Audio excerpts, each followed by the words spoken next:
If you've been listening to this channel for a little bit, you know dismissive avoidant attachment styles often flaw find in relationships. In fact, they have these hidden fears about relationships that essentially get projected onto their partner the vast majority of the time. And if you've ever wondered, why is this dismissive avoidant in my life pulling away, maybe even in a friendship, because they do this there too. Today's video will break down the 3 hidden concerns dismissive avoidants have when it comes to relationships of any kind that they will never share with other people because it feels too vulnerable, but they're huge parts of how they actually operate in their inner world and how they make decisions about whether or not to leave or to stay.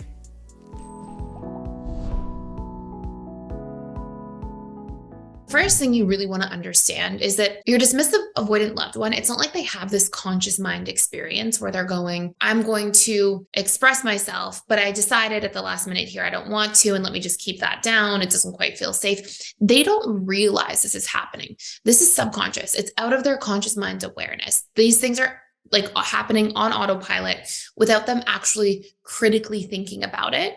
Instead, it's just like a response that's taking place without their conscious mind's real input, if anything. And when I go through this video here, it's like, these are things the DA doesn't want you to know, but on one level, if they weren't afraid of being seen and known, and if they weren't afraid of their own vulnerabilities, it would actually be something they would need you to know, because it's something that can be really helpful in a relationship. And on some level, dismissive avoidants long for understanding. They want to be understood and accepted as they are. That's almost like bonus number 4. But the first one that's really important to know is dismissive avoidants do have feelings. They do feel a lot. They just don't express their feelings outwardly, and they are likely to repress feelings more. I've had hundreds, if not thousands, of one-to-one conversations with dismissive avoidants for the client practice I ran for the better part of a decade. And in that experience, I saw time and time and time again that a dismissive avoidant was still feeling their fears, feeling sadness, missing a partner, caring about them, feeling love. But it was something that they were afraid to even bring up to the conscious mind surface. And it was something that they were kind of busy trying to stuff down, because just within that feeling or set of feelings, there was also fear associated. And this is what I mean on this channel when I talk about DAs being in their feelings minus their fears. It's like their feelings can kick off their fears. And so they feel what the other attachment styles are feeling. I would say sometimes a slightly more muted response by comparison, like 80% of what an FA tends to feel, because they tend to have their feelings magnified and they really live in those feelings. And same with APs as a general rule. But it's not that DAs don't even have the capacity to feel those things. It's that their automatic coping mechanism is to try to push those things down or to try to avoid them. And so they often live in a state of doing that. Like if you watch a dismissive avoidant closely, they are often escaping into things all the time. And it's not that they're like, so they may escape into their phone, into social media, into text messages, into a TV show, into a video game, into, one thing after another. And it's all basically a self-avoidance mechanism. They're escaping from their own feelings and emotions. So it's not that those aren't there. It's that they're coping quite consistently and avoiding and trying to repress and compartmentalize. And so they may be a little more skilled at that, perhaps, than other attachment styles when others are triggered, because that's their way of coping, is to push down, not to have that information flow up. But really, that secret number 1 is that they feel so much. They have all those feelings there. I know it may seem like they don't from time to time, but that really couldn't be further from the truth. It's just the expression of them, and their coping mechanisms around them are slightly different.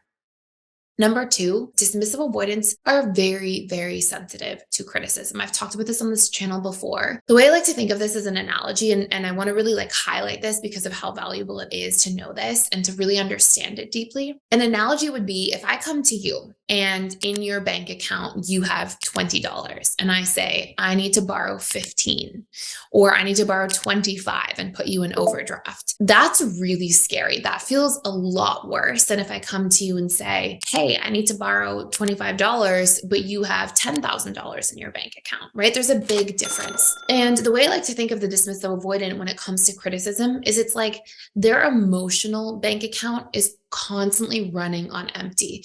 And so when they have something that has a negative response, like criticism, it like puts them in overdraft. It literally, it's like they're already running on empty so much emotionally and really trying to repress and disconnect from and avoid so many of their own feelings, that when somebody then comes along, especially in relationships, that brings out some sort of negative comment or criticism towards them, it stings so deeply and lands so deeply because they're already not having a lot of nurturing there that they're coming from. So this is really important. And I really want to highlight, and I'm going to make probably a whole separate video about this, but I really can't stress enough that behind every criticism, we just have a need that hasn't been expressed. If you say to somebody, you never do the dishes, okay, well, you need support around the house. You need somebody to help you do the dishes. If you say to somebody, you never spend time with me, okay, you need more quality time. Like if you can unpack your own criticisms towards anybody in your life, you'll see that we can actually just flip that and convert that into a need we can express in the positive form.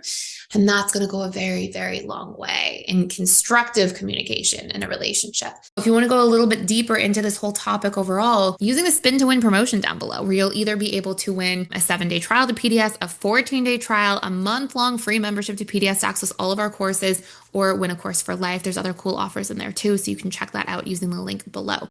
Another really big thing that's important to know is that dismissive avoidants are afraid to communicate through their words. And on some level, they feel like they can't do it. They feel like, I'm not able to do that. I can't have that conversation. And it's not that they critically analyze it again. It's that subconsciously, they have so many fears tied to communication because they have such a history of being rejected when they did have a need or they did try to communicate in their childhood or upbringing. Like, let's say, for example, that you come home from school and you had a bad day and you're a little kid and you're like, hey, I had a bad day, or you want to express it. You might have a parent say like, oh, don't be a baby, like get over it. You're going to be fine.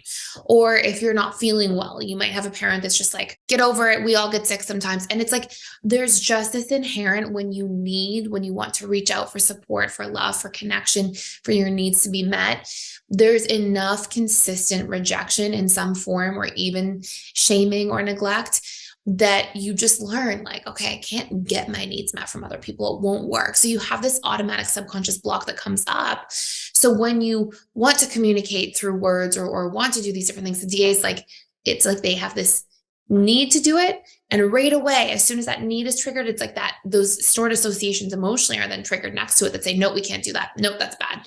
And then we push it back down. And so this can be something that like a DA longs to do. They want to be understood. They want somebody to kind of understand their inside world, but it just feels like it's not possible. And those subconscious barriers and blocks are really what are there blocking them. I hope this makes sense. 3 big secrets. They might really empower your relationship, especially if you have conversations about these things with a dismissive avoidant loved one, or if you are a DA listening to this, to really help you dig into some of that understanding of your own subconscious mind and what might be going on some level as well. So thank you so much for watching. I hope you enjoyed this video. Please subscribe to this channel if you enjoy this content, and I will see you in the next video.